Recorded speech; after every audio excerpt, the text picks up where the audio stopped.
Hey, what's up guys? My name is Emerson. I'm a photographer here in Houston, and I'm joined today by my friend Johnny. He's a photographer, videographer, bodybuilder, and today he's our model. So we're gonna be shooting here in downtown Houston, my home, and I'm really excited to show y'all 5 tips for night portraits.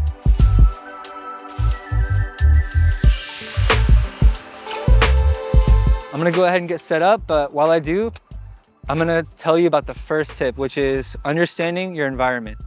So right here is an incredibly old church. It was made a long time ago and it has beautiful brick architecture, these old school lights, some trees that we can use for texture. So one of the first tips is just looking for shapes, lights, textures, frames. This location is perfect for that. One thing that I want to stress on this point of environment is making sure that if you're gonna shoot in a really dark environment, this one I would say is pretty bright with all these street lights, so it's gonna be easy to balance, but make sure that the light that you get is able to be dimmed. For me, since I started photography, lighting has always been a huge deal. My mantra is lighting, composition. Those two are some of the biggest things in photography, lighting and composition. So with this lighting, I'm gonna try to mimic these street lamps. So I put a yellow gel in here and I'm gonna put it at as high of an angle as I can get it and put it behind him so that it'll mimic these street lights. Even though the street lights are not that bright, this is gonna help accentuate that fact. And this is something that's called motivated lighting. A lot of people use it in cinema photography to talk about where is the lighting coming from. It's coming from these street lamps. I use motivated lighting, but I also add some color, which I'm about to use for this panel over here. So sometimes you use motivated lighting, sometimes you just get creative and use whatever color you want. So sometimes there are situations where using one light works perfectly fine, because I'm gonna use the natural lighting coming from these lamps to be the backlight and my blue light as the key light.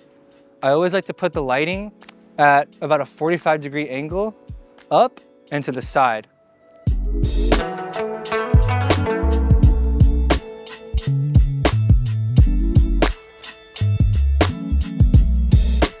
Another thing to remember whenever you're using external lighting like this is it's perfectly fine to move the light around and test out different angles, because seeing it, especially with a still light like this video light, it helps you visualize what it's gonna look like on the subject. And just take some test shots, see how they come out. And for me, it always takes me at least 10 test shots to get my lighting how I want it to be. So don't be afraid to get as many test shots as you need.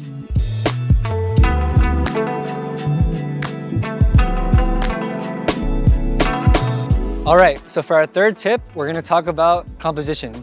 I touched on this a little bit earlier. I mentioned how this and lighting are pretty much the 2 most important things for the photo.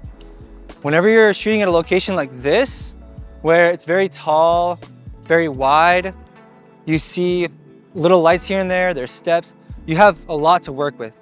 What I recommend is using different lenses to get a wide view, a close-up view, show some of the details of the location in your shots. And the other thing I recommend is moving around, backing up a little bit when you need to, getting close up, getting low, getting high, just moving around and not staying in one place for the entire shoot. As you continue photography, you'll start to develop an eye and be able to see a photograph before it's even taken. But that takes a lot of time and practice. So to start, just move around and look at things differently.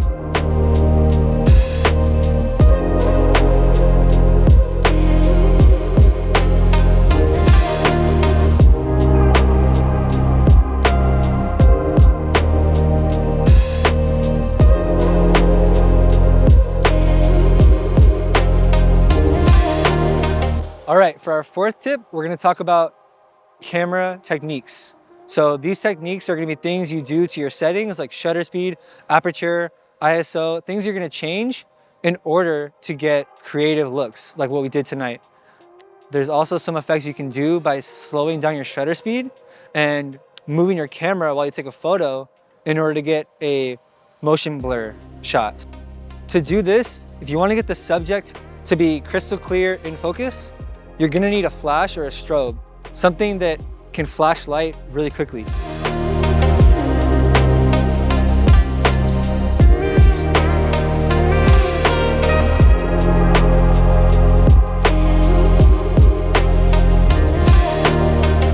So I just showed you how to get the slow shutter, drag, but if you're trying to get a crisp portrait, you don't want there to be any motion blur. So what I recommend is whenever the person's still, if it's a really hard situation, there's not much lighting available, you can get away with shooting at double of your focal length.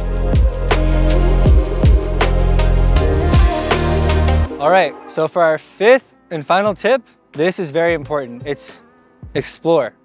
Simply drive around, walk around, look around. Whenever you're out heading to get coffee, whenever you're going to work, take a different route.